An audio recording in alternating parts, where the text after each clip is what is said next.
Why would Mark Cuban, billionaire investor, Shark Tank celebrity, and the face of the Dallas Mavericks for decades, go out of his way to defend Steve Ballmer, one of his rivals, when the Clippers were accused of one of the dirtiest scandals the NBA has seen in years? This wasn't just a casual tweet or two. From the very beginning of the investigation, Cuban was loud.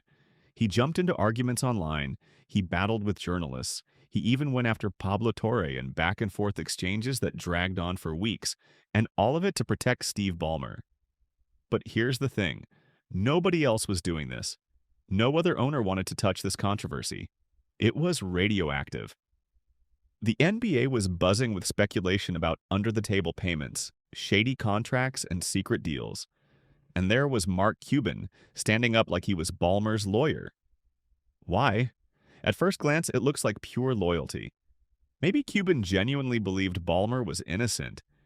But when you dig into the details, you start to see that this defense wasn't about loyalty at all. It wasn't about basketball either. It was about power, money, and survival. And the truth is, Cuban may not even care if Ballmer is guilty.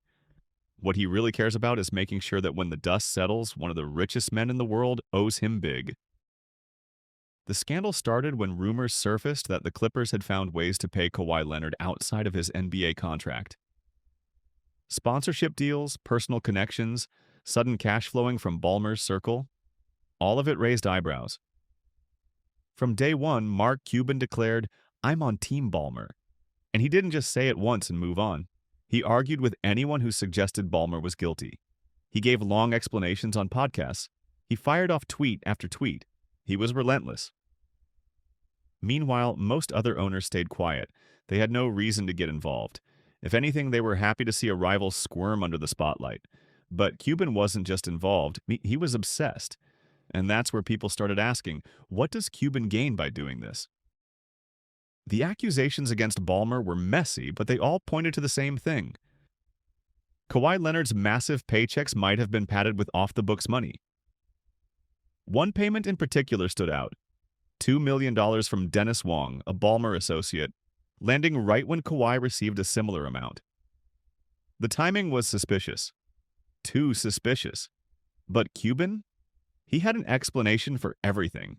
The fact that they went to Dennis Wong and raised $2 million and his daughter worked there, that's probably the connection. These guys were losing money hand over fist. And so lots of times I'll get emails or calls from people and they're saying, look, Mark, I'm getting ready to raise a lot of money, but I need a bridge loan to carry me over till this new money comes in. And to me, that's what happened with this Dennis Wong thing. He said Wong's daughter happened to work at the company involved, so the money was just a bridge loan.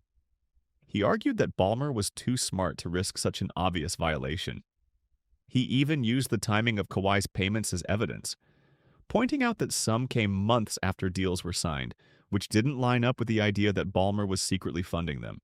And on the surface, those arguments sound reasonable. But here's the problem. Cuban wasn't just casually pointing out flaws. He was fighting like his own reputation was on the line. Which raises the obvious question. Was it? To understand Cuban's obsession with defending Ballmer, you have to rewind to his own history with the Dallas Mavericks, specifically Dirk Nowitzki. Dirk is one of the most respected players in NBA history, a humble superstar, loyal to one franchise, and the man who brought Dallas its first championship in 2011. But when you look at his contract, something strange jumps out. Across his career, Dirk left nearly $200 million on the table. That's right. $200 million. He passed up max contracts, even when other teams like the Rockets and Lakers were offering him more money.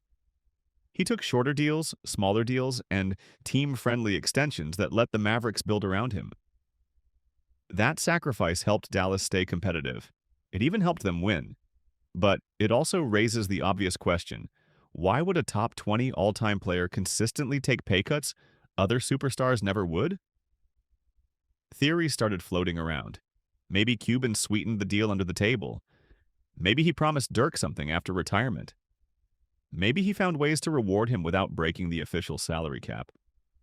If that's true, and even slightly true, then Cuban defending Ballmer suddenly makes a lot more sense.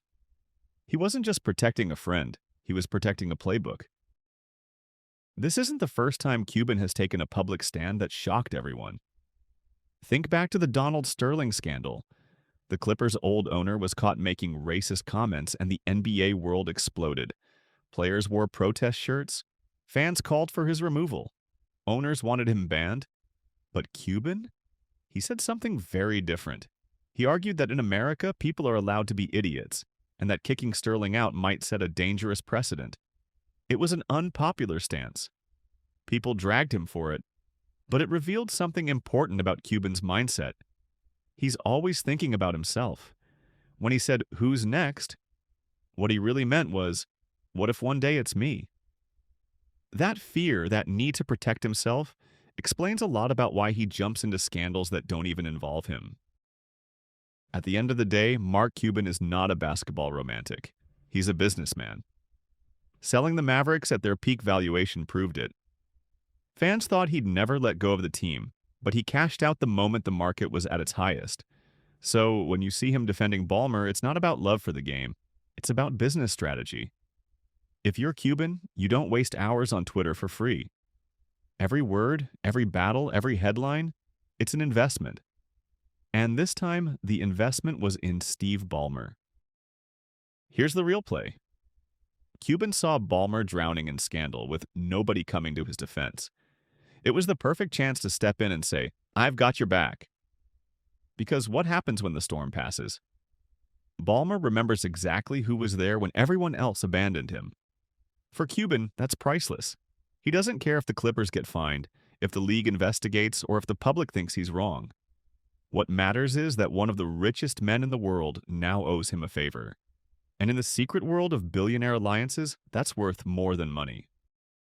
So why did Mark Cuban defend Steve Ballmer so aggressively? Not because Ballmer is innocent, not because Cuban is passionate about fair play, and definitely not because of basketball loyalty. He did it because it cost him nothing, and it could pay off with everything. A powerful ally, a future favor, leverage in the billionaire club. It's the kind of move only a shrewd, slimy, business-first operator would think of. And love him or hate him, that's exactly who Mark Cuban is. Ballmer may or may not escape this scandal with his reputation intact. But one thing is certain. Mark Cuban walks away from it stronger, safer, and more connected than ever. And that's the real game he's playing. In this country, people are allowed to be morons. They're allowed to be stupid. They're allowed to think idiotic thoughts. But again, in terms of just saying a blanket, let's kick them out, I don't want to go that far because it's not about Donald. It's not about his position. It's about who's next.